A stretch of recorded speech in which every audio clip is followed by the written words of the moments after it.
God. A blessed Sunday morning po to everyone. Sige po, can I invite everyone to please stand up? And then, sige po, meron po tayong mga familiar faces. Baka hindi nyo pa po sila nakakamayan. So, pwede po ba tayo, pwede po ba tayo umikot? And ano po, let's greet one another with love. So, magkamayan po tayo. So, let's welcome everyone. Sige po, yung mga taong hindi nyo pa po nakakamayan or hindi nyo pa po kilala, siguro introduce yourself.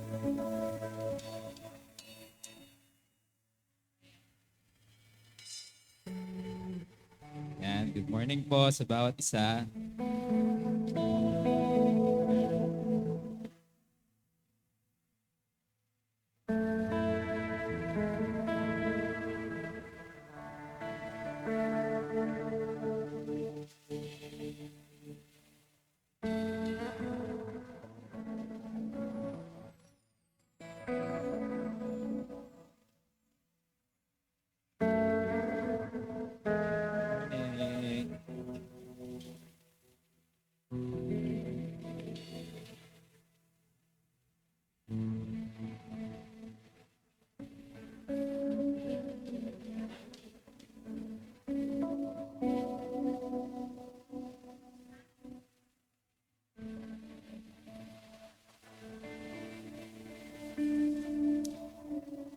Praise the Lord. It's good to see every one of you in church.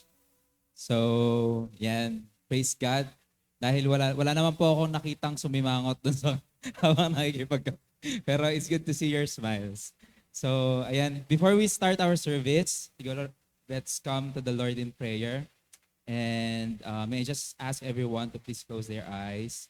And let's focus our hearts and minds to the one true God, to the Holy One, our first love.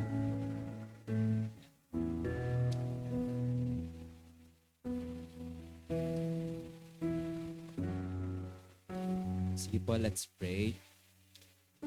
Our dear Heavenly Father, you are indeed the God who is worthy of praise.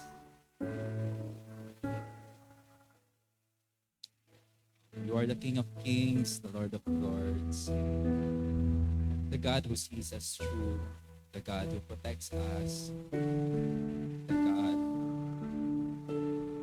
who knows our troubles, who knows our challenges in life. You're the God who heals us, the God who guides us, the God who rebukes us and corrects us. We just come into your presence, Abba Father.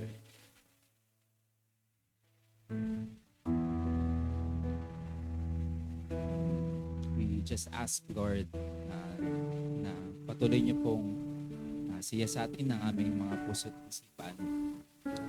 If you see anything na hindi po kaaya-aya, Panginoon, or any sin or failure, Panginoon, in our life, we just ask for your forgiveness.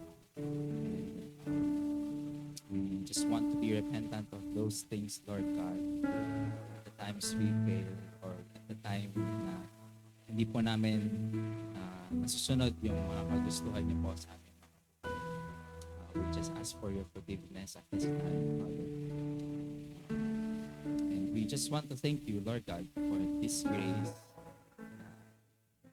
na experience namin so we're unworthy, Father God.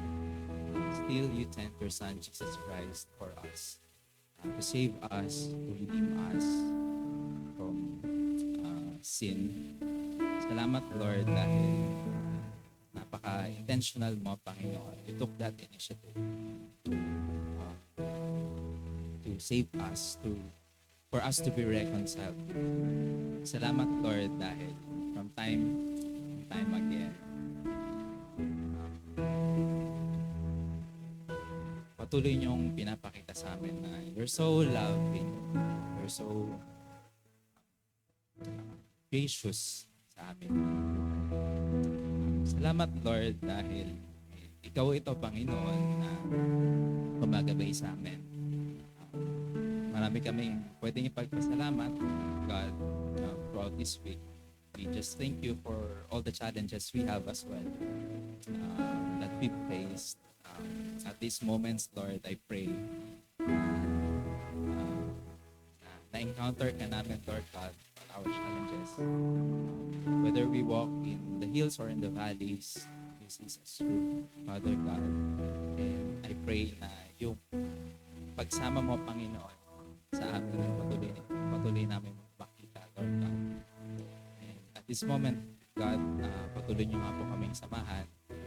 You know each and every one of us. Alam niyo po, Panginoon, yung mga concerns namin in life, mga naiwan po namin mga errands, Panginoon. Dalangin lang po namin, Lord, na mag-focus po kami, Panginoon, sa kung sino ka at this time. Dalangin namin, Lord, na makasama ka namin, makatagpo ka namin, Panginoon, sa mga oras na ito. And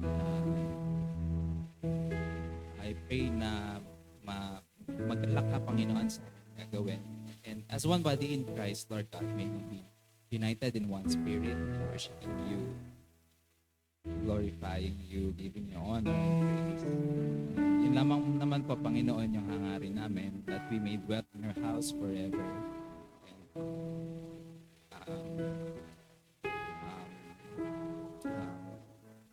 Maranasan namin yung relationship with you, being in a fellowship with you, Father God.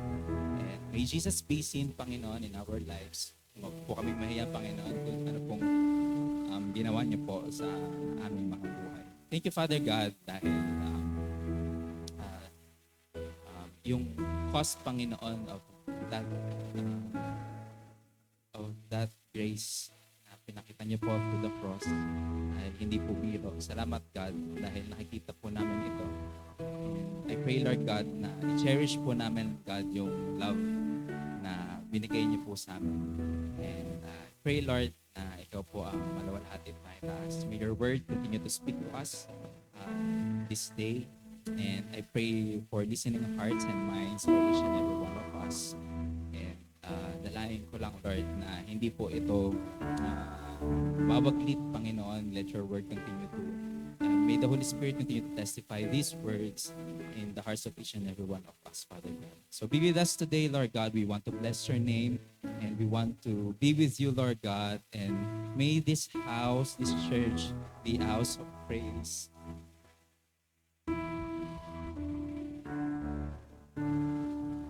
House of praise, bringing glory and honor to your name. So this we ask in the mighty name of Jesus, we pray. Amen. Ayan. Praise the Lord. Praise the Lord. So, tayo po ay magpupuri at magpapasalamat sa Panginoon. Amen po ba? Amen. May narinig akong malakas sa amen. Amen po ba? We give God the best clap of praise. Hallelujah. Amen. Sige po, tayo po umawit para po sa Panginoon.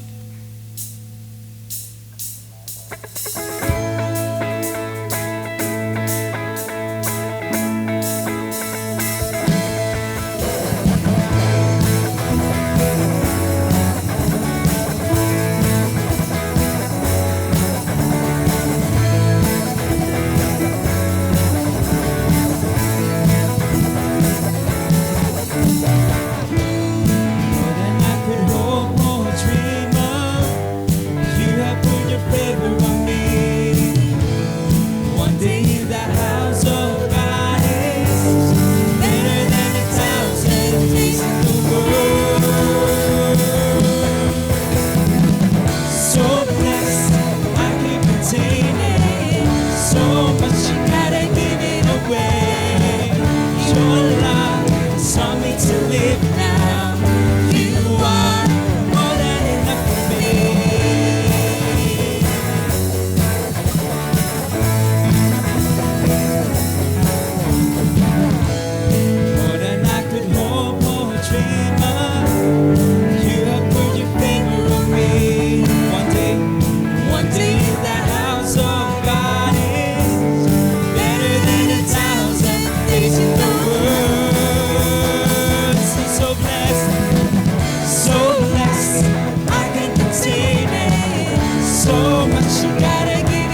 contain it. So much you gotta give it away. Your love is all me to live now. You are more than enough for me. So blessed, so blessed. I can't contain it. So much you gotta give it away. Your love is all me to live now. You are more than enough for me. So blessed, so blessed. I can't contain it. Amen. So much you gotta give it away. Your love is all me to live now. You are more than enough for me.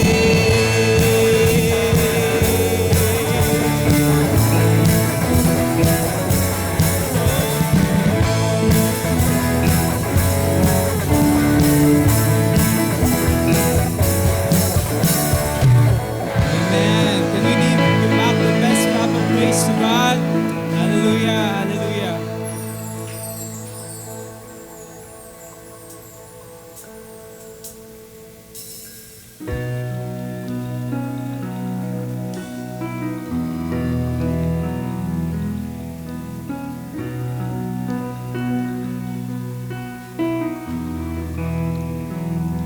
Yes, God, we come into your presence, Father God. Indeed, Lord, we're so blessed to be with you, to be here, Lord, in our house of worship. We give you the praise, the glory, and the honor. Yung ginawa niyo po, Panginoon, sa buhay ng bawat isa. Lord, at this time, we just want to acknowledge that you are God.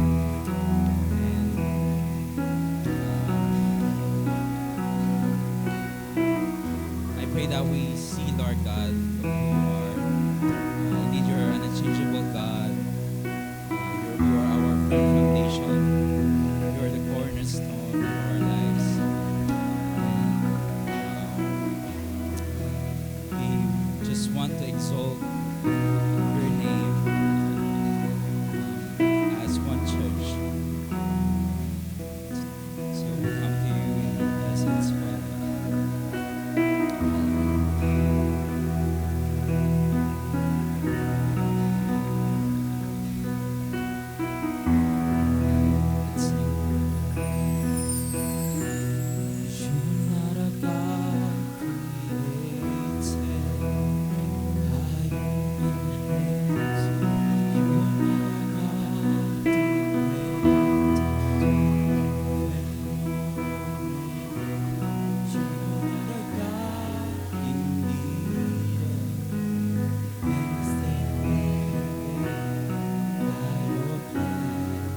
God.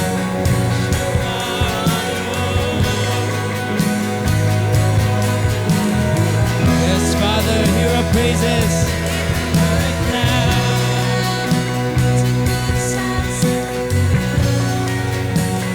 You are on your throne. You are God alone. You're unchangeable, unshakable, unstoppable. Yes, God.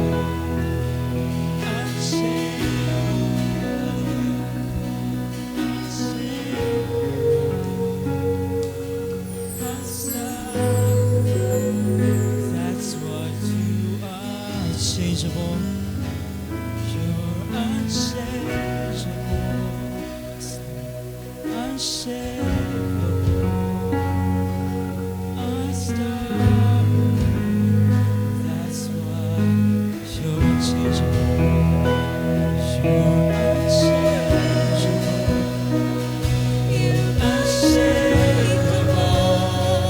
You're unstoppable. That's what you are. Unchangeable. Yes, God. This is you, Father God. You're the immovable rock. You are our foundation, Father. That's what you are. Unchangeable. You're unchangeable. You're unshakable.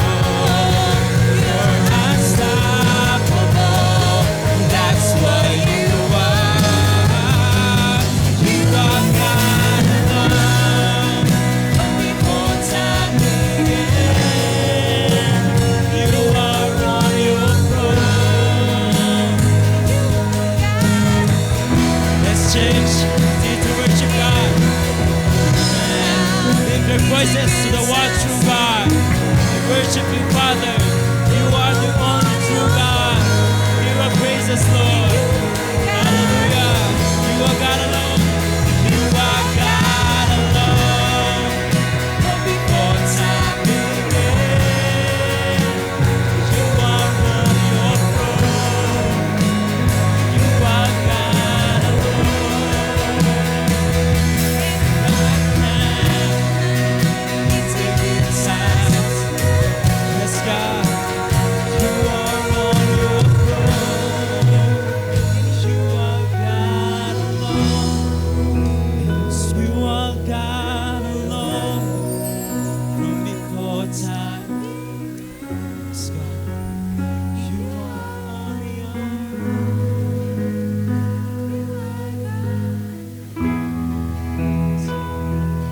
right now.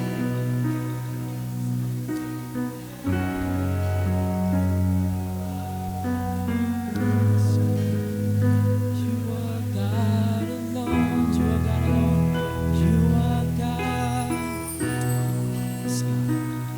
Time began. Say that to Jesus. You are. He is. He is. He's God alone. And right now, it's a good time. You are on your throne. You are God alone. Sing unchangeable. You're unchangeable. Unshakable. Unstoppable. That's what you are. Unchangeable. Unchangeable. Unshakable. Unstoppable. That's what you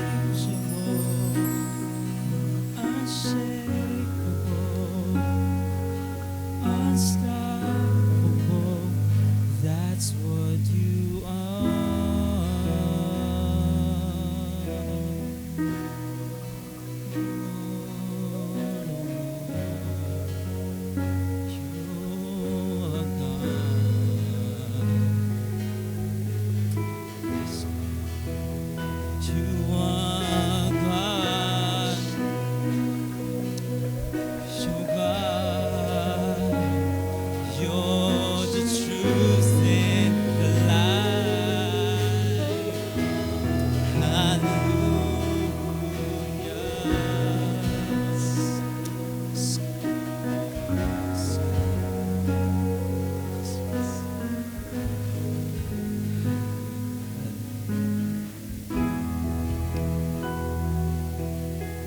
Just acknowledge your presence in the midst of us, Father God.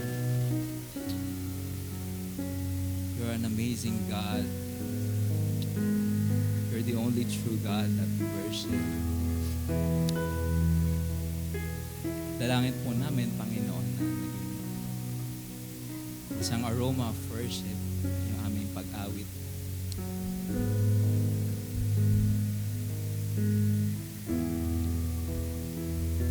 Dalangin po namin, we hope na natanghal ka po namin, Panginoon, sa aming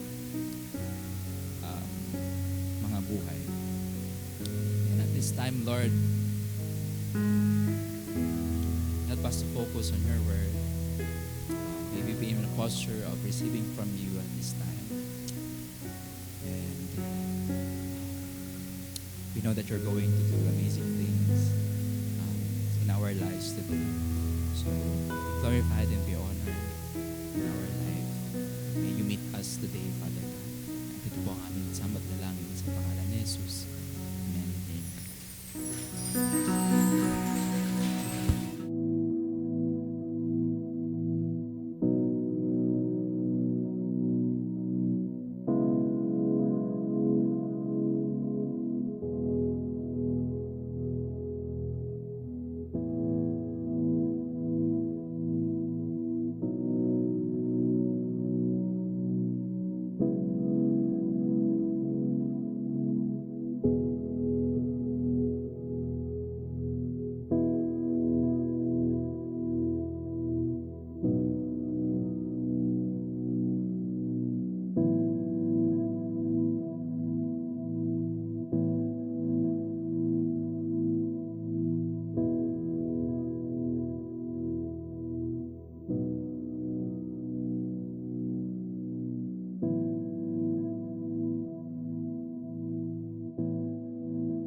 Yan. Praise the Lord. Please be seated. Isa pong pinagpalang umaga sa bawat isa. Yan. Batian nga po natin ating mga katabi ng good morning. Yan. Lumalamig na ang panahon dito sa Nagcarlan. So praise the Lord.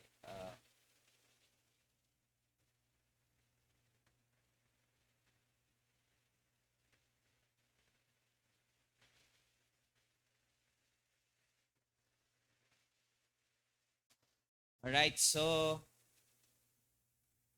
marami pong salamat sa pananalangin niyo po sa akin at of course sa nakaraan pong leadership training, Living Waters leadership trainings na ginanap po sa Cebu. So it was my first time to visit Cebu at kitang-kita po natin yung damage po ng mga nakaraang kalamidad, earthquake and yung pong bagyo at yung baha. Pero doon naman po sa lugar na pinagdausan po ng training ay maayos naman. But kitang-kita po natin yung damage po.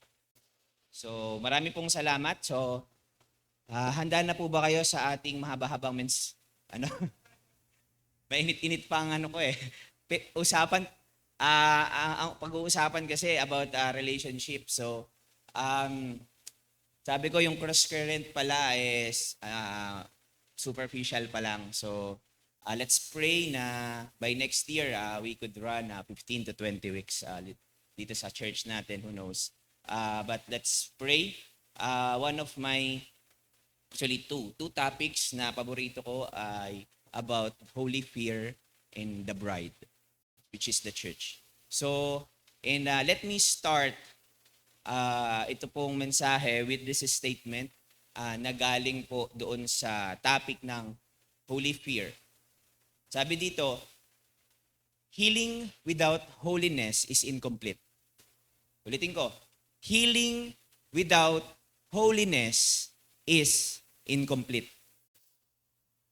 Pinag-uusapan po natin itong mga nakaraang linggo ay patungkol sa undefiled, which means it's about chastity, purity, holiness. And real healing will lead us to living holy lives. And sabi po dun sa fear of God, sa holy fear, yung totoong fear of the Lord is about love. Sabi dito, holy fear is not terror, it is not legalism, it is not religious, it is not pressure, but it is love awakened by God's holiness. Awakened by God's holiness. Yung natatakot tayong mag-fall short, natatakot tayong magkasala, hindi dahil, una, nakakatakot baka ako paluin ni Lord. Or pangalawa, ayoko magkasala kasi kailangan somehow I meet the standard ng pagiging Kristiyano. Or pangatlo, kailangan hindi ako magkasala dahil, pastor ako, leader ako, at kailangan, pag nag-lead ako, kailangan may certain standard akong sinusunod dahil religious ako. Or kailangan hindi ako magkasala kasi nakaka-pressure. Baka anong sabihin sa akin ng mga tao sa paligid ko. But pag ganun po ang motivation natin because na ayaw ko magkasala dahil sa mga bagay na ito, I tell you, nakakapagod yan. Hindi mo rin kakayanin. But ang sabi dito, yung totoong fear of the Lord is awakened when we encounter the holiness of God.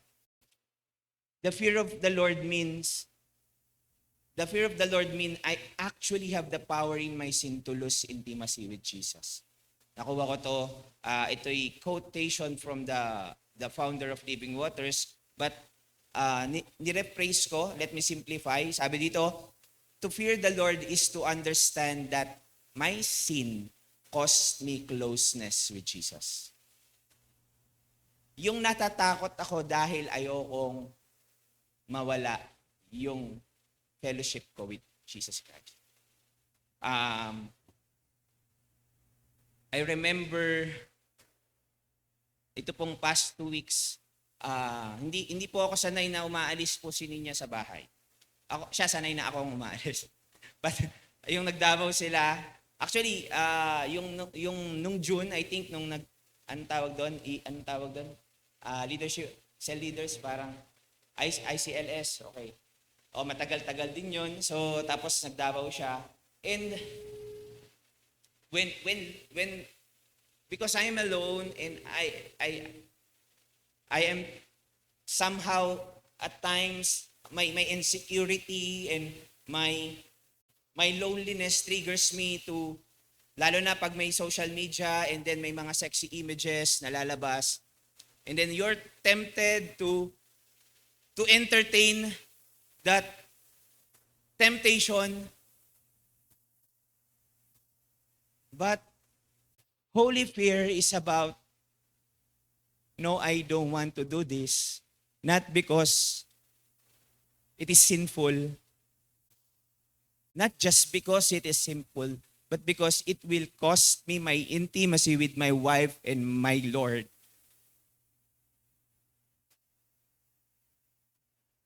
Sasabihin ng kaaway, wala namang makakaalam. But it will have an effect on us, whether we like it or not. Not just to us, but in our relationships. Whether you are aware of that or not. Sa Tagalog, ang fear of God ay ang pagkaunawa na ang aking kasalanan ay maaaring maglayo sa akin kay Jesus. Because holiness is not just about personal purity, it is about relational purity. Ito yung binabanggit ko kanina. The purity of our walk with God affects the quality of our relationships. Ulitin ko, the purity, yung kadalisayan ng ating paglakad sa Diyos, nakakaapekto sa kalidad ng ating pakikipag-ugnay sa kapwa, sa pamilya, sa church, at sa kapong sa lahat ng klase ng relationships. Gaya po ng sabi ko sa inyo kanina, pag-uusapan natin holiness but in the context of relationships. Minsan pag sinabing holiness, we just talk about sexual immorality and so on. Ngayon makikita natin bakit big deal at bakit sa relationships nandito yung talagang kailangan nating pagpursigihan na mag-grow in holiness. Alright?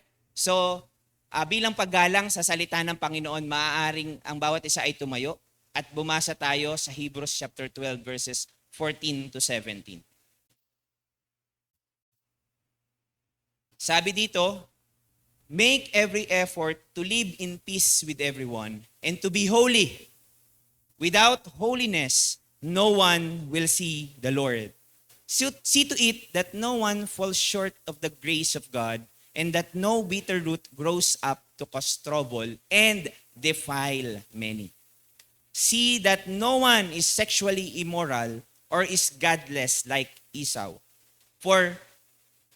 Who for a single meal sold his inheritance rights as the oldest son.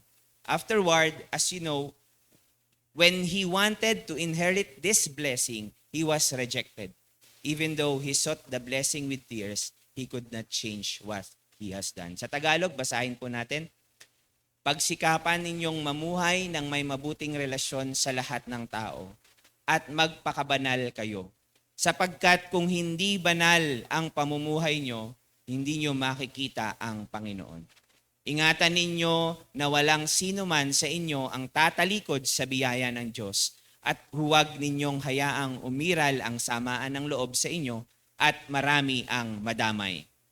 Ingatan din ninyo na walang sino man sa inyo ang gagawa ng sexual na immoralidad o mamumuhay ng gaya ni Esau, na hindi pinahalagahan ang mga spiritual na bagay dahil ipinagpalit niya ang karapatan niya bilang panganay sa isang kainan. At alam nyo na hindi na pagkatapos ay hiningi ni Esau sa kanyang ama ang pagpapalang nauukol sa panganay, pero tinanggihan siya sapagkat hindi na mababago ang ginawa niya, anumang pagsisikap at pag-iyak ang gawin niya. Tayo po'y manalangin. Father, salamat po sa patuloy na pagpapala at biyaya mo sa amin. Lord, as we approach the Word of God, may we see who you are, see who we are, and see one another according to your lenses. Minister to us this morning. This we pray in Jesus' name. Amen and amen. Tayo po'y makakaupo na.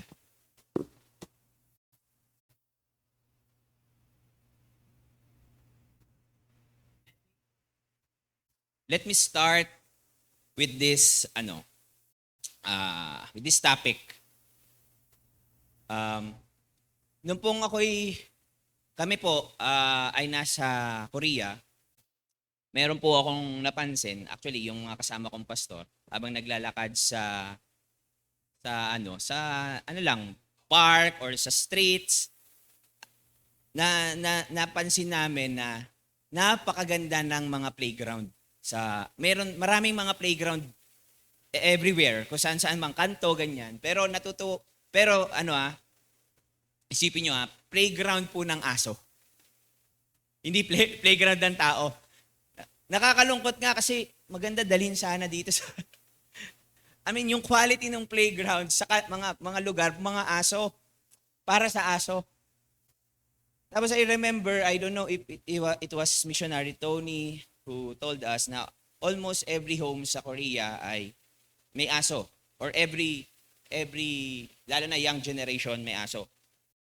At sabi niya, hindi na daw nag-aanak ang mga tao, mas gusto na nila aso.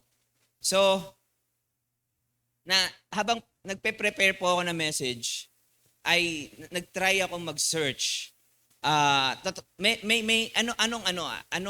May mga research ba or study patungkol sa human-animal relationship?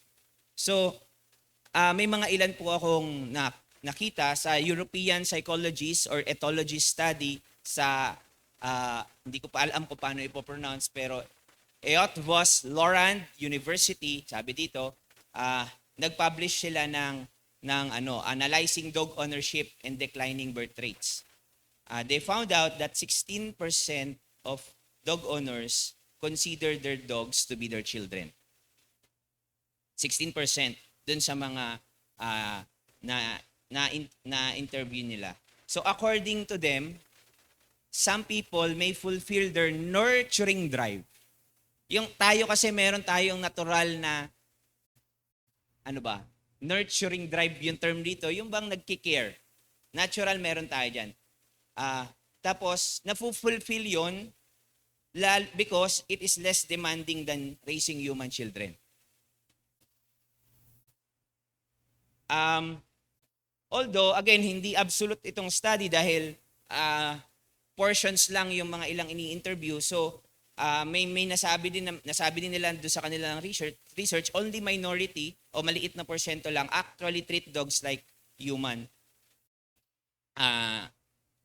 Many choose dogs precisely because because they are not children. So alright. Meron pa sa Harris poll sa US, they interviewed 2,000 Americans and found that 43% of the respondents prefer pets over children. One of the top reasons is because pets are easier to care for. And it comes with fewer financial burden. Ibig sabihin, hindi magastos. For example, sabi dito, Gen Z pet owners spend more on their pets than older generation. So yung mas mga bata pa ay mas lalong mas sila doon. Mas prefer nila. Yon. 82% of pet owners said that their pet feels like their own child. So there's also a study with regards dun sa systematic review of pet ownership, loneliness, and isolation. a 2022 review of 24 observational studies. So siguro hindi ko alam kung paano nila kinonduct yung observational studies. But somehow, pet ownership can be associated with lower social isolation. Actually, sabi dito, yung COVID-19, during the COVID-19, nakatulong yung pet ownership to reduce loneliness.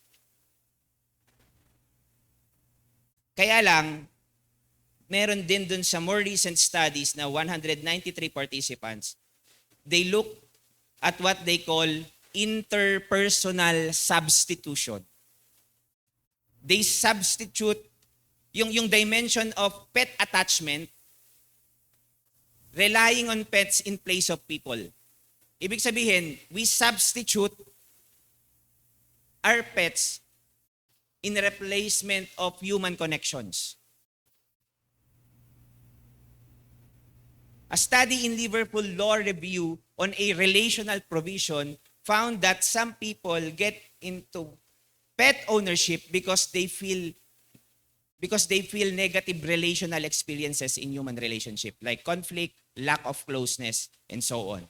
In short, merong tendency na pumunta daw ang mga tao sa pets because of negative experiences in relationship with people. Now, anong point ko po dito? Again, kung pet ang pag-uusapan, I tell you and I can testify, and the people who are close to me, I am a pet lover since I was a child.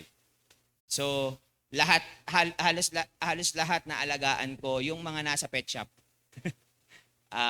We have nothing against that.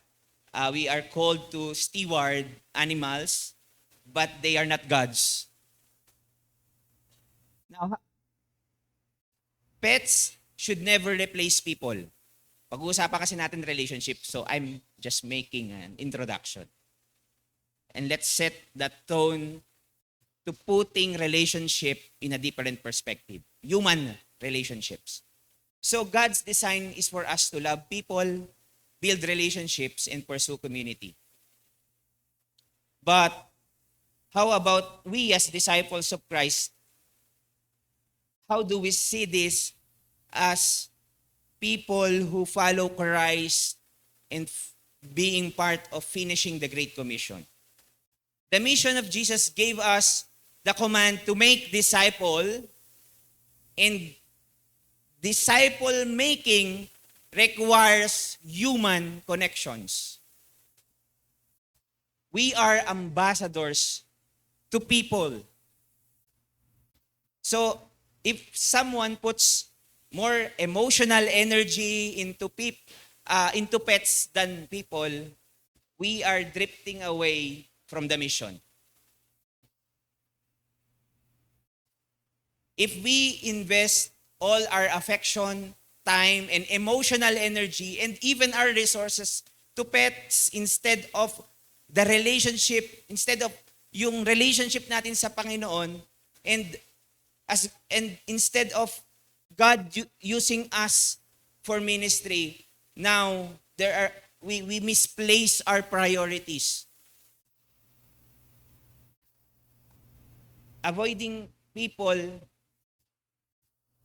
We avoid people because this is a reality, because pets are safer and easier, but it is a form of relational retreat. Kasi sa pag-pets, they don't hurt us, they don't argue with us. Pag pinalo mo yan, hindi yan magtatampo. Yung aso ko, di ba, ang ingay-ingay mo, pag sinigawan mo, hindi siya magtatampo. They don't reject us. Diba? Ang cute-cute, lalo pag gutom na gutom, cute-cute. Pag dadadating, naalala ko yung mga kalapati ko before, mga fancy birds ko. Nag-alaga akong mga fancy birds eh. Pag dadating pa lang ako, dadapo na sa'yo. Diba, merong kang nare-receive na may certain pleasure eh. Ang problema, again, real Christian maturity grows in messy, imperfect human relationships. If we avoid human relationships, we will never grow as a disciple in the context of the church. I attended, alam niyo ba, itong Living Waters Leadership Training, ito yung first time kong umuwi na galing sa isang event na naiinis ako. Sabi ko, di ba kalimitan, yung mabe-bless ka, high na high ka. Pero inis na inis ako kasi I saw the reality of human brokenness. It was my first time to see a person who was molested and sexually abused for 9 years. And I can see all the pain and trauma and the reaction of the body. It was also my first time to encounter a real person na walang mga magulang and he is just trying to survive. And inis na inis ako dahil sobrang broken ng mundong ito. At anong ginagawa natin? That's why, at the same time, kahit doon sa inis ko, there's this conviction, Lord, hindi pwedeng wala akong gagawin. And I praise the Lord that for some time now, God is continually helping me to reveal His heart and to see who I am and where I am going. But how about you? Are you saved?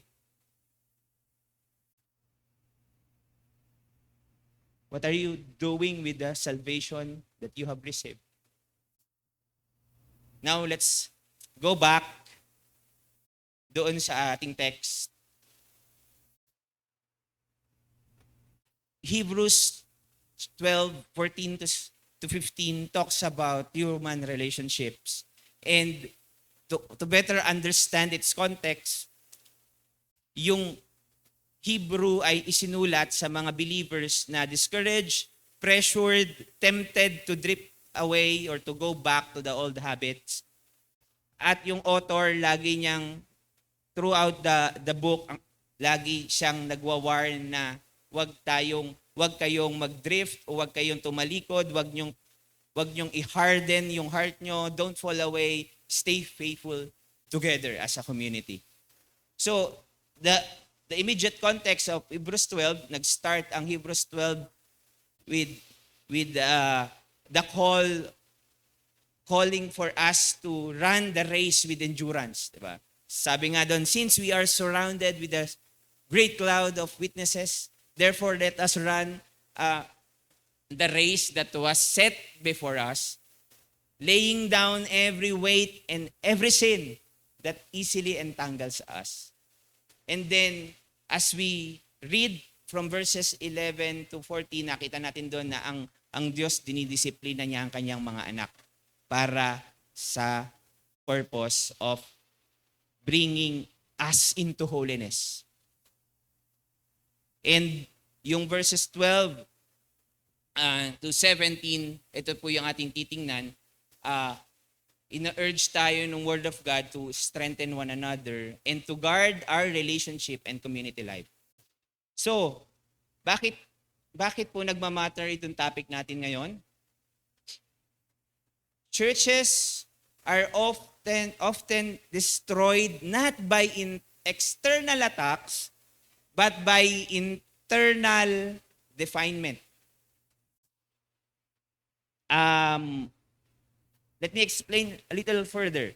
Siguro sa context ng mga nasa bawal yung Christianity, di ba, sa Middle East, madalas ang pamaraan ng pagwasak ng simbahan ay by yung hinuhulo sila, nagtatago. Pero hindi sila nawawasak sa ganun eh. No? Hindi mo sila makikitang masira. Lalo pa nga silang nagkakaisa kapag may mga external pressure. Pero lalo na sa atin mga Pinoy, at hindi lang sa mga Pinoy, sa East, West countries, kitang-kita din natin na ang division or even yung breakdown ng churches ay hindi dahil sa mga attack sa labas, kundi mga divisions and misunderstandings sa loob. Maraming mga naghihiwalay na simbahan, nabe-break. Yung iba nga sabi, dumadami sila, kaya lang, bakit sila dumadami? Kasi nadidivide yung mga churches. Dumadami yung chapters. Diba? Imbes na mag-church plant, hindi, may aalis na isang grupo, dalawa na sila, may ganyan ayoko na lang magbanggit. Pero, nakakalungkot po yun. So, kaya ingatan natin yung internal defilement sa loob. Ano yung mga example ng internal defilement? Unresolved conflict, bitterness, impurity, or sexual immorality, and careless spiritual living. So, here at Christ of the Philippines, Nagkarlan, if we want an undefiled church, we must pursue undefiled relationships. So, haba ng intro ko, no? So, let me... Ayan. Ayan. Ito po ang ating points sa araw na to. Una, if we want to be undefiled in relationship, especially in keeping the church undefiled, we must first pursue peace. Because yung peace, makikita natin later on, this is a work of the community. Pangalawa, we need to pursue holiness. Dahil holiness is the mark of an undefiled disciple. And number 3, we need to protect each other. We need to watch one another because ito po rin yung ating work as a community against defilement.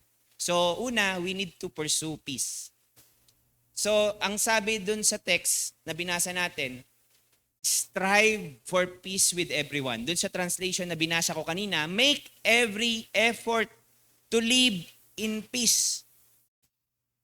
So, yung word na to make every effort or strive comes from the Greek word joko, which means habulin mo, sundan mo, ipursu mo aggressively. Ibig sabihin, hindi to passivity, yung pursue peace. Pag binanggit natin yung peace, ito yung hindi ito, pag sinabing peace ay hindi ito yung peace in the context of peace of God na in our relationship with God. 'Di ba? There is this peace that surpasses understanding. I know that I am right with God and I am in peace with God. Pero hindi po ito yung pinag-uusapan dito. Pursue peace in the context of relationship. Ibig sabihin pala, meron tayong trabaho na habulin at i-pursue aggressively na maging maayos ang kaugnayan natin sa ating mga kapatid. Hindi lang po sa church, sa family, lalong-lalo na sa family and other relationship context. Peace is a relational responsibility. Peace doesn't mean I am avoiding conflict. Okay na yun, wag na lang natin pag-usapan. At least at peace tayo, wala naman i-address. Hindi po yun peace. Yung ano po yun nakakadaya yung, hindi, okay naman ako. Sige ba? Talaga ba? Lalabas din yan sa ibang form. If we don't pursue peace,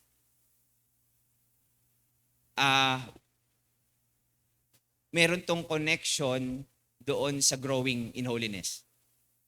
So, not avoiding conflict but addressing it with humility and love. So, what principle can we get from this? Peace in relationship is not automatic. So, we are called to strive or to pursue or to make every effort to be at peace with everyone. So, pero hindi siya automatic because ang command nga, it must be actively pursued.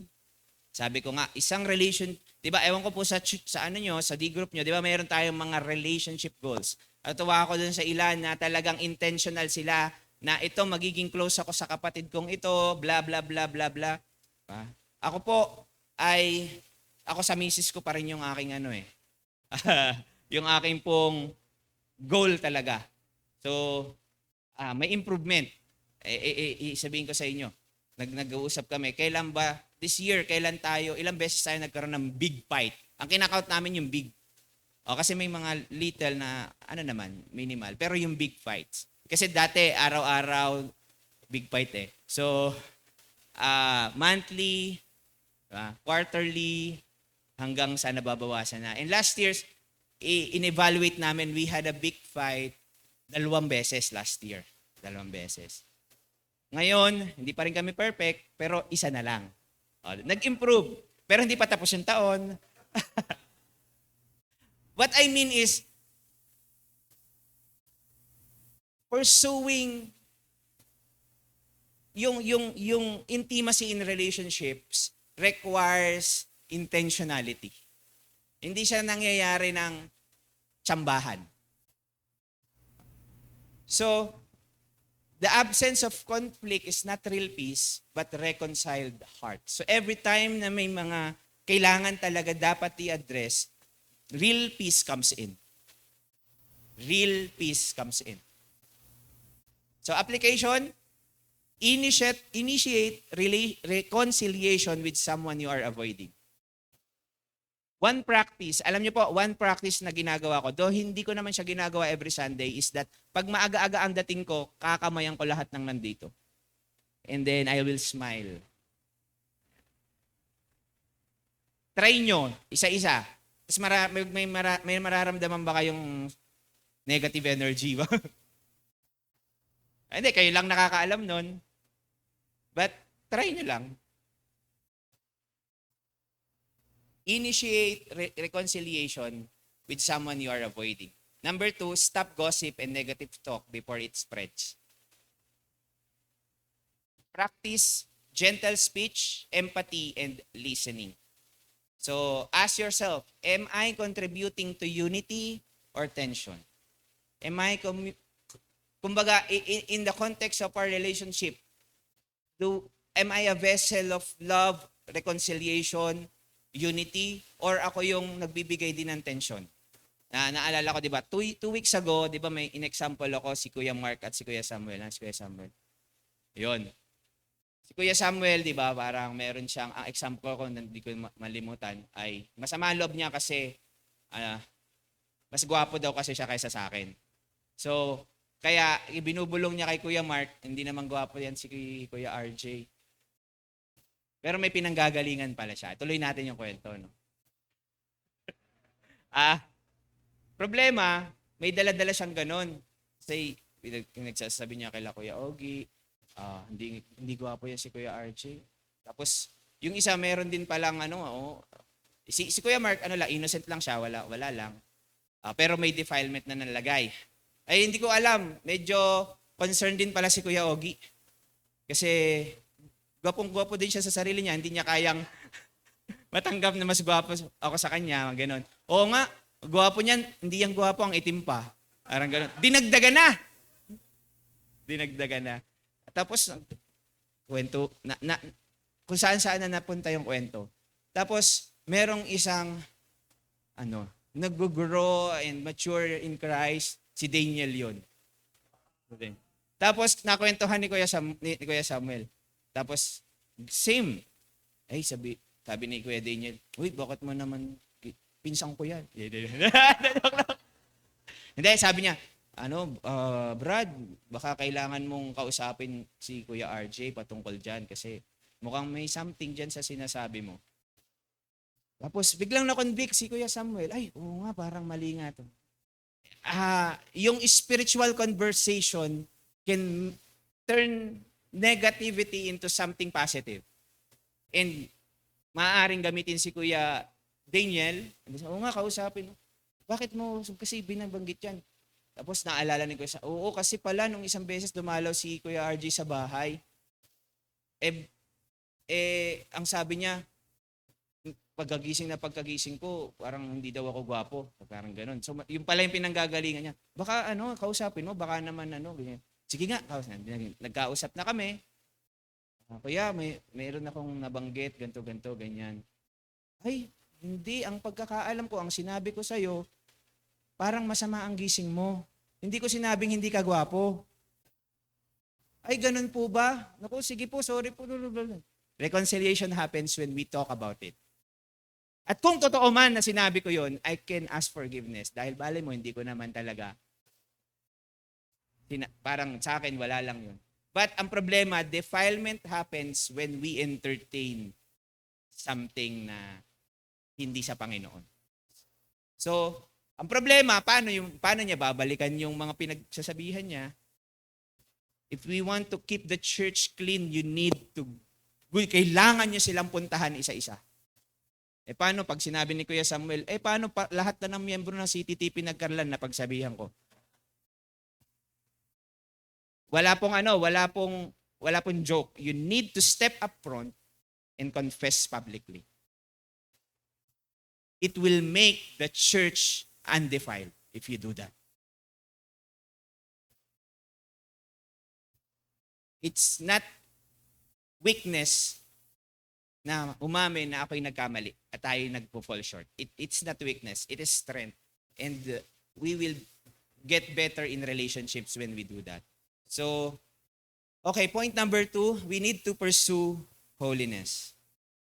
We need to pursue holiness. Because yung growing in holiness is a mark of an undefiled life, meaning a disciple of Christ growing in Him. So, sabi kanina, make every effort to live in peace with everyone because ang sabi doon sa verse 14, because without holiness, no one will see the Lord. So nakakabit siya sa context ng relationships. Hello, pag sinabi mo kasing holiness, parang ang unang nasa isip, sexual immorality. Hello, dito sa verse na to, without holiness, no one will see the Lord. Sa context ng relationship. Make every effort to live in peace with everyone. Because without holiness, no one will see the Lord. To see the Lord means to experience His presence. As you grow in holiness, you see the Lord, you are being struck or in awe of the holiness of God, and you continually experience His presence. At dumadako ang presensya ng Diyos sa isang community na patuloy na nagpapasubmit sa kanyang holiness, pero hindi bumababa ang presensya ng Diyos sa isang community na merong unholy relational patterns. Kaya we need to address it sa ating mga buhay on a personal level, and then as God continually address itong mga personal nating issue, I tell you, magre-reflect siya sa relationships. But of course,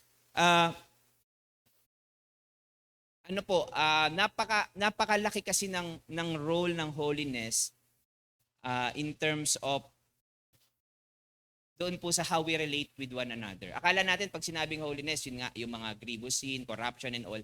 But napakalaki ng role nung as we grow in holiness, it shapes the way how we relate to other people. In our family, sa husband, sa mga anak, it shapes the way. Now, it shapes the way how we speak, o paano tayo makipag-usap sa tao, di ba? Tayo ba pag nakikipag-usap sa tao, lahat na lang na nakakausap natin, na-open sa atin, it tells us something. Or tayo naman, pag kinakausap ng mga tao, feeling natin, lahat na lang, kumakausap sa atin, na-offend ako. So, may kinalaman din yon sa how we are growing in relationship with Christ. Or, holiness shapes the way how we respond to conflicts. Paano tayo mag-respond kapag may problema? Or how to honor boundaries. Tayo ba yung mga taong nananakal ng mga tao, or tayo na ba yung mga tao din naman na imbis na boundaries, walls ang sineset natin? Diba? Ito natutunan ko. Yung madalas, we must have healthy boundaries. Napakaganda ng healthy boundaries because we allow the good to come in and the bad to parang i-push away. I-push back natin lahat ng bad. mapapasok natin lahat ng good. So ang problema, because of our broken relationships, na it's either we don't know how to make boundaries, healthy boundaries, or we put a wall. Ang problema sa wall, hindi nga papasok ang masasama, hindi rin mapasok ang mabubuti. So lahat, because we want to protect ourselves always, so we don't know how to relate with people. So, but as God continue to heal our brokenness, sexual and relational brokenness in Christ, we are now becoming more and more aware of our tendencies, and we are growing in our relationship with people. So napakahalaga po nun. Kaya hindi ko maiwasan tuloy magpasok ng living waters. Ano po? So, but I suggest kailangan talaga natin. Ano po? So,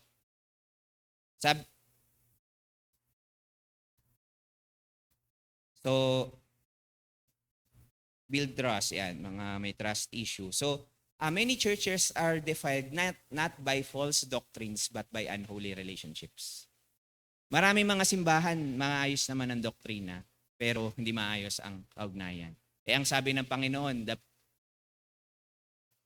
people will know that you are my disciples if you love one another.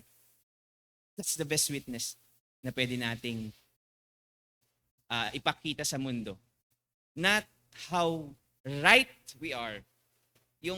Hindi yung gaano tayo katama sa ating stand, kundi how we love one another as people of God.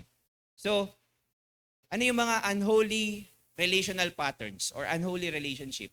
Prideful attitudes, harsh words, unforgiveness, manipulation. Ito yung minsan, dahil insecure din ako as leader, parang nakadepended din yung aking identity sa numbers ng aking i-disciple. So we sometimes tend to manipulate people because ang tendency natin para sa atin. So one tendency na pinrotect ko ngayon ay lalo na itong mga nakaraang taon at past 2 years. Mahirap pala magdisiplina ng mga nasasakupan. Kasi tatanggalin mo sa ministry, kailangan sila. Parang, Lord, wala nang ganito. Pero as leader, hindi ko pwedeng hindi gawin yon. Because I need to check my heart. Am I really after yung success ba ng ministry nakadepende sa dami ng naglilingkod at naggumagawa o nakadepende sa paglago ng isang tao sa Panginoon? So, mahirap din pala yun, ano? At ito po, I encourage every leader na we need to check one another. We really need to put things in its proper place. Na we doing Bible studies, yes, we meet together, we do one-to-one, but are we really addressing what to address? Or else, pwedeng meron tayong one-to-one, meron tayong meetings, meron lang tayong meetings, but we don't have spiritual relationship with one another. We do the meetings together, and all we have are meetings. But we need to encounter God sa mga meetings natin. So, yan, sexual compromise, jealousy, passive-aggressive behavior. So, there are some symptoms of unholy relational patterns. Ano pa yung mga simptomas na meron tayong unholy relational patterns? Una ko, emotional dependency. This is when a person relies too much on someone else for happiness, validation, security, or sense of worth. Ako na-discover ko, may emotional attachment pala ako, dependency. I have this tendency na ma-attach with people. And nakita ko to with my past relationships and even sa aking misis. I am emotionally dependent sa kanya. And that's unhealthy because my sense of security ay hindi sa Panginoon. So, but as God continually address it to me, mas nakaka-relate ako sa kanya in a healthy way. I can easily release forgiveness. I can tame my tongue not to share harsh words to her, yung hindi ka nagiging magagalitin because there's something in your relationship with God na nagko-control na sa'yo as you continue to reveal ano yung mga unholy relational patterns sa ating mga buhay. Pangalawa, codependency. By the way, itong emotional dependency and codependency ay can be also, pwede rin siyang maging mag-reflect sa church. Ito yung yung parang hindi ka mapalagay o hindi ka mabuo kapag yung specific na tao hindi ka nabigyan ng attention or reassurance. Ingat din tayo kapag ginagawa din, although in our relationship, syempre we are being used by God to become a father figure and mother figure to our disciples. Pero i-check natin kung ang mga ni-disciple natin ay kumukuha na ng sense of significance doon sa relationship natin. So ingatan natin 'yon. Kahit sa mga magkakaibigan na may mga, lalo na that we came from broken homes and we don't know how to relate with others. So gusto lang nating makipag-relate doon sa mga katulad lang natin. So hindi rin healthy 'yon. Kailangan din nating mag-grow outside dun sa comfort zone na 'yon. So sa codependency, this is when two people become overly dependent to each other in an unhealthy way. Usually, para nangyayari yung codependency, yung isa, nandun ka you feel the need to fix others, to rescue others, while yung isa naman ay overly dependent on that care.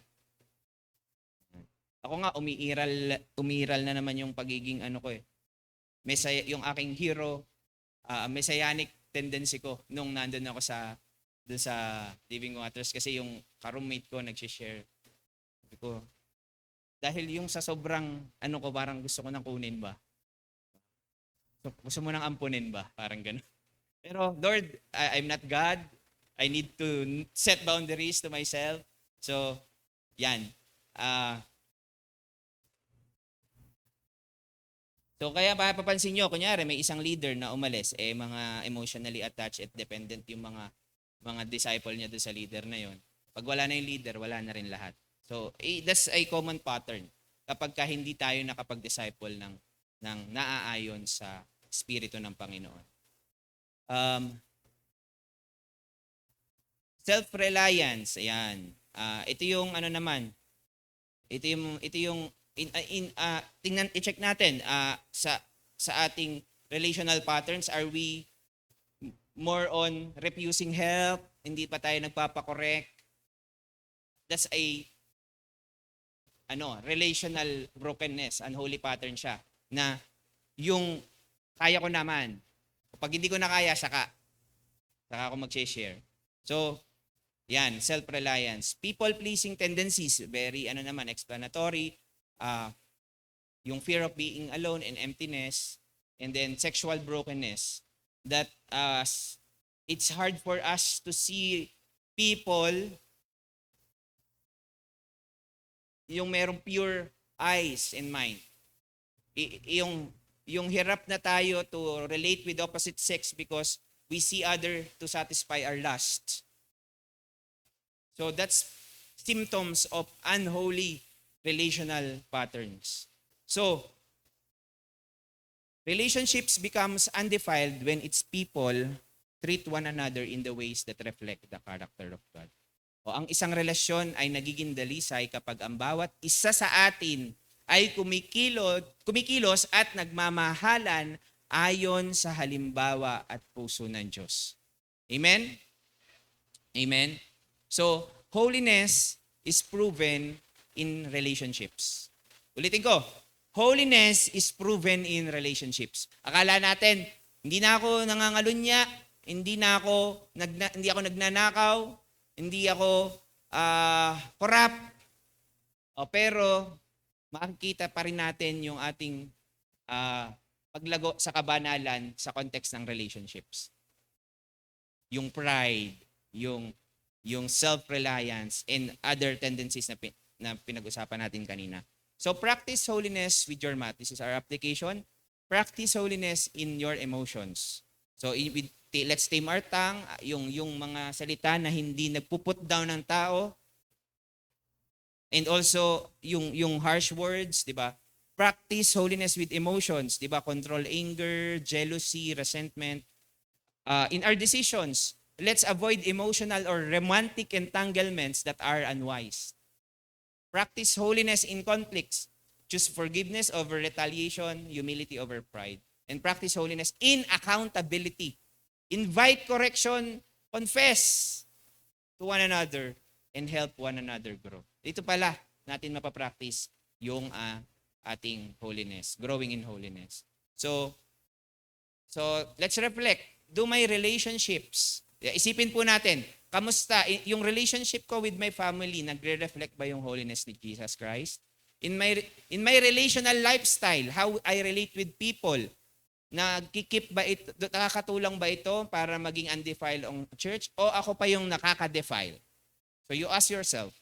So pangatlo, let's protect each other. Sabihin nga nyo sa katabi nyo, I will protect you. Yan. Let's protect one another. Paano? Sabi dito, see that no one. Let's see that no one. Sabi dito, ingatan nyo na walang sino man. Sino man ang ano? Una, tatalikod sa Diyos.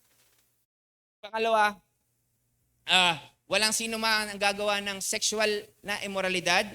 At yung pangatlo, see to it that no bitter root. Yan, isa-isahin natin. Dahil may threat, may three relational threats that can defile a church. So kailangan pala tayong magbantayan. So ano yung threat na ito? Unang threat ay yung bantayan natin na wala sino man sa atin ang tatalikod sa biyaya ng Diyos. See to it that no one fails to obtain the grace of God. Example, baka marami sa atin narinig naman yung gospel, pero yung life ay taliwas doon sa pagkakaalam niya. Ang gospel is about a message to believe. Alam ko naman na yung message na yan. Na ako'y makasalanan at walang ibang daan kundi si Kristo lang. Alam ko na yung message. Pangalawa, alam ko na yung gospel is about a message to believe. Pangalawa, a person to receive. Alam ko naman na yan, tinanggap ko naman na si Kristo. But the gospel is not just a message to believe, not just a person to receive, but the gospel is a life to live. Therefore, if anyone is in Christ, he is a new creation. So magbantayan tayo. Are we living under the grace of God? The grace of God that causes us to say no to ungodliness. So, other example, mayroong mga tao, we know God's grace pero namumuhay tayo in self-sufficiency. I'm okay. Yeah, I go to church, but I live as if I have no God. Walang nagdidictate ng decision ko, kundi kung ano lang yung gusto ko. So, ingatan daw natin yan. So, bantayan natin yung bawat isa. Amen ba? Ayaw nyo yata.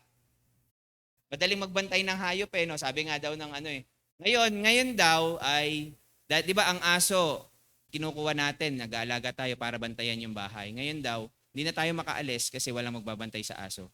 Di ba? So, parang naiba na. So, kasi mahirap magbantay ng tao I mean, in a spiritual sense, I'm talking about in our discipleship context. So, number 2 threat, the root of bitterness. Sabi dito, see to it that no root of bitterness springs up. So, bitterness comes from unresolved offense, wounded pride, unforgiveness, and unspoken resentment. Minsan naman, valid talaga yung offense mo, but let's ask the Lord to help us. Pangalawa, meron namang pride mo lang talaga. Na-open ka dahil na-pride lang talaga tayo, parang ganun. So, na-wound lang yung pride natin. Meron talaga tayo mga pinanggagalingan. Pero yung mga yung mga resentment na maliliit, tapos delikado po yan kasi nagbibigay na yan ng kulay sa pagtingin mo sa tao. Kasi hindi mo siya na-address. Kahit ang totoo, may mga tao nga hindi na nila alam kung anong pinanggagalingan ng galit nila or inis nila sa isang tao. Kasi nga, yung una pa lang hindi na na-deal. So, kapag nag-relate kayo sa kanya, lahat na lang parang nasa defense mode. So, anyway, sabi doon, let no root of bitterness springs up and defile many. Nakaka-defile pala. Defile meaning it destroy churches from the inside.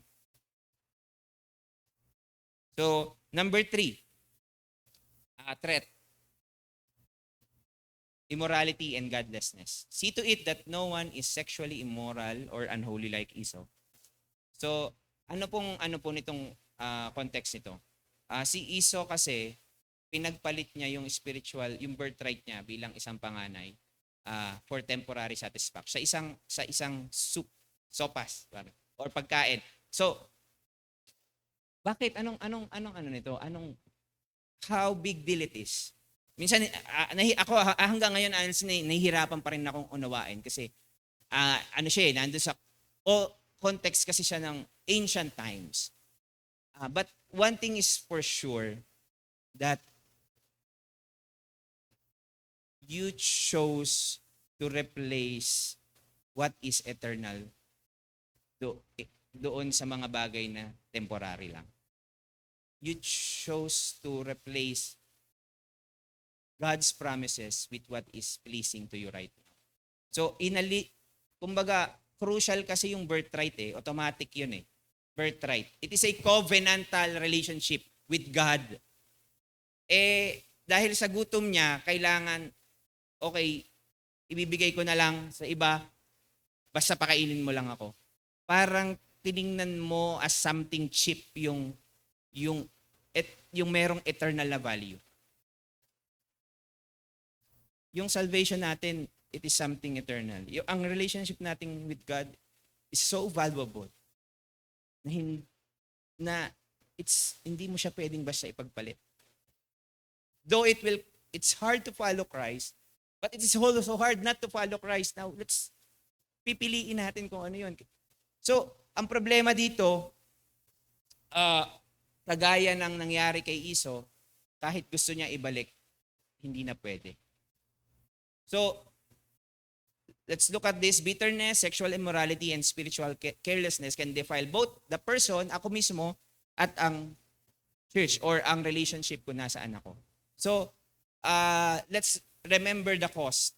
May mga pagkakataon po na katulad ng sinabi ko kanina, si Esau,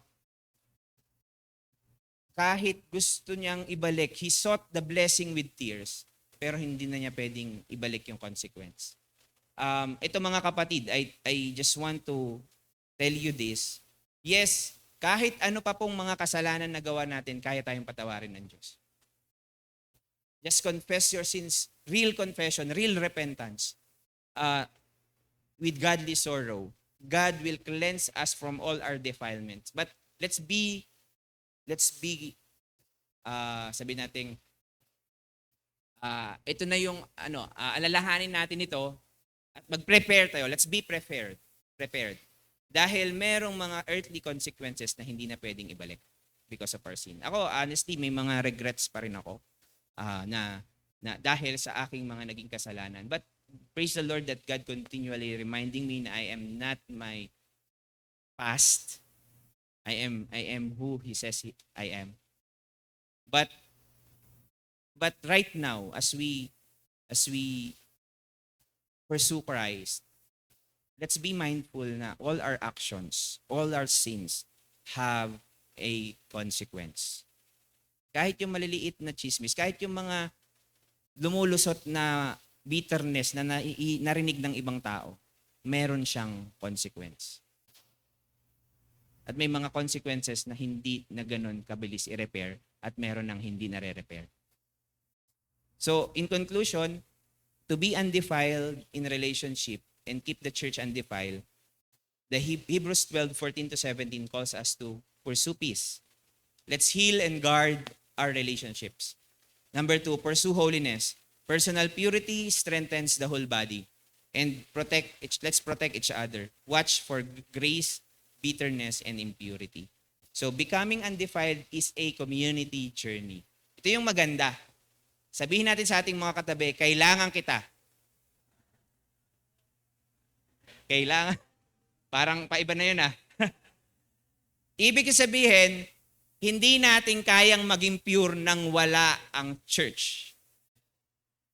And let's work on together to keep ourselves pure in the love of Christ, empowered by the grace of Jesus, who purifies us and is forming us into holy people. Let us all stand and let's pray. Lord, marami pong salamat sa patuloy niyo pong pagsama sa amin ngayon pong sa mensaheng ito.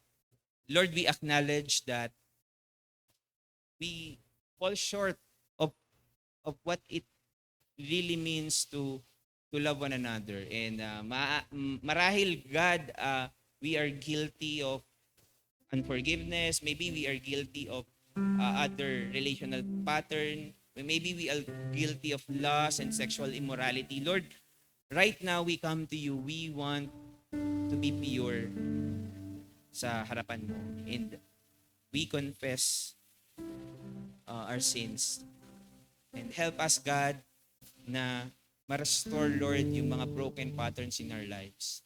Because we don't just want to follow you. We want to bring healing and restoration to people. And kung ako mismo, kung kami individual na mga disciple mo ay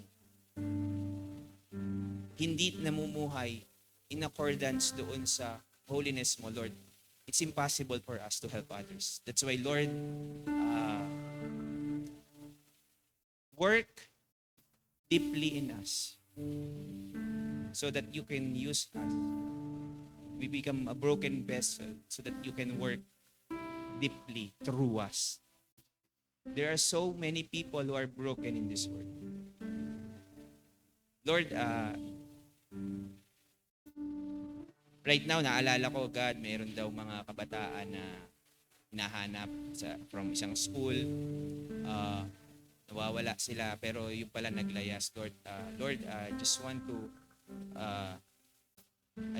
to share my heart with nung nabilitaan ko yun dito sa congregation na ito na, Lord, is there any way that we can reach out to them?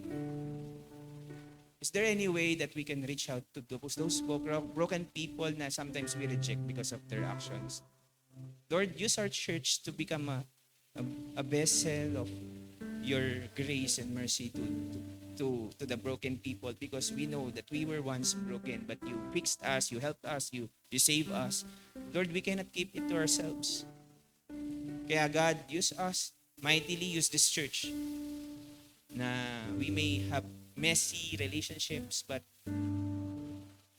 we know for some time now your grace is sufficient, and you are creating something within us and in us beautiful for your glory. Kaya Lord, I just want to pray na, Lord, may we submit to your holiness. May we continue to reveal to us your holiness so that we can see who we are in the light of your holiness. Thank you, Lord. Sa iyong papuri, gabayan niyo po ang bawat isa sa amin as we part ways, and help us to grow one another, especially in the context of our relationship with one another. Thank you, Lord.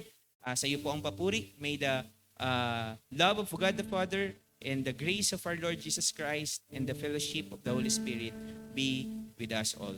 To God be all the glory.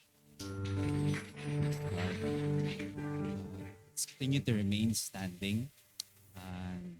As na-remind lang po din ako earlier habang nag-preach po si Pastor RJ about yung discipleship emphasis natin. Ano po yung emphasis natin? Yes, hindi nila alam. Joke lang. Hindi, natatandaan niyo po yung halo. Ano pong ibig sabihin ng halo? Holiness, love, and obedience. So, yun po. And as we journey, um, um, it's one thing that we have that relationship with God. And yung relationship natin with the Lord, we can see that in the community sa ating church. So, pakitingnan nga po yung mga katabi nyo. Nakikita niyo po ba si Jesus sa kanilang mga buhay? Ayan. Ayan. So, as we sing this song, may this be our prayer na hayaan natin yung ating mga buhay ay naka-lean on God. So let's build our lives in Christ. Amen.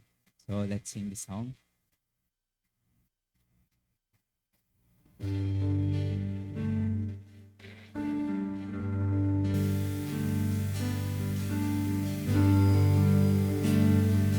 May we be in the posture of prayer as well.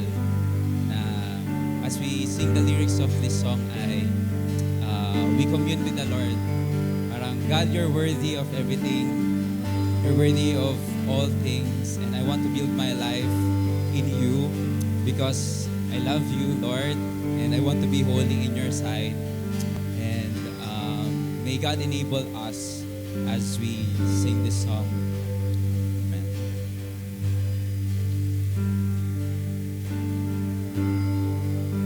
Worthy of every song we could ever sing, worthy of all the praise, worthy of every breath we could ever breathe. We live for you.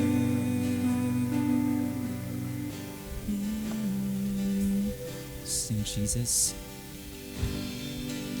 Jesus, the name above every other name. Jesus, the only one. Worthy of every breath we could ever breathe. We live for you.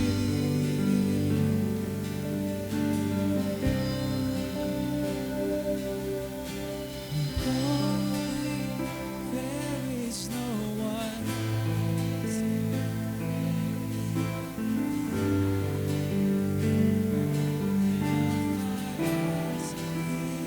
wonder, show me who you are.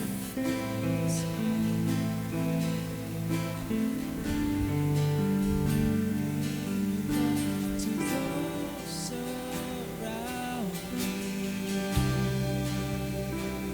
Sing Jesus.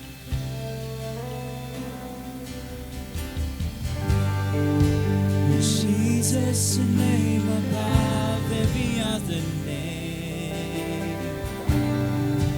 Jesus, the only one who could ever say, worthy, worthy of every breath we could ever breathe. We live for you. Oh, we live for you. Sing holy. Holy, there is no one like you.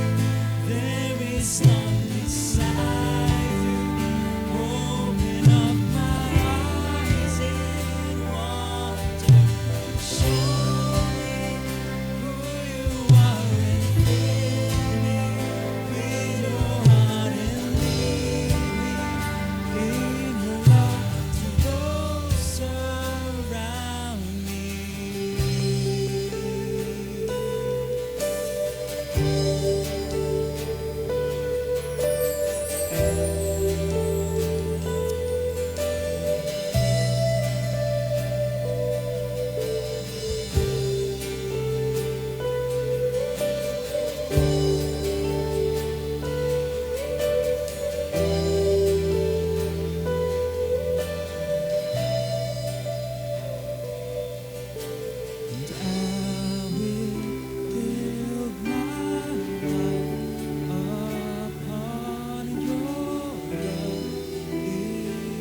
This is our heart's desire, Lord.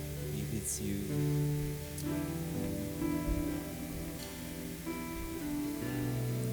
As we love you, Father God, I pray that we can express our love towards our brothers and sisters here as a church. So help us, Lord, to build our lives in you, be founded in you, be rooted in you, Father God. So we will be able to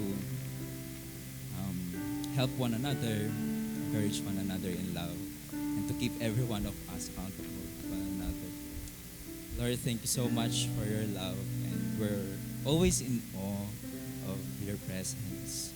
And we just want to give you back all the praise and the glory, the honor, for you are worthy, worthy, worthy, worthy, worthy of it all. To you alone be all the power and all the dominions, Lord God, belongs to you. Sa iyo lamang po ang mataas na papuri at pagsamba sa pangalan ni Jesus. Amen. Amen.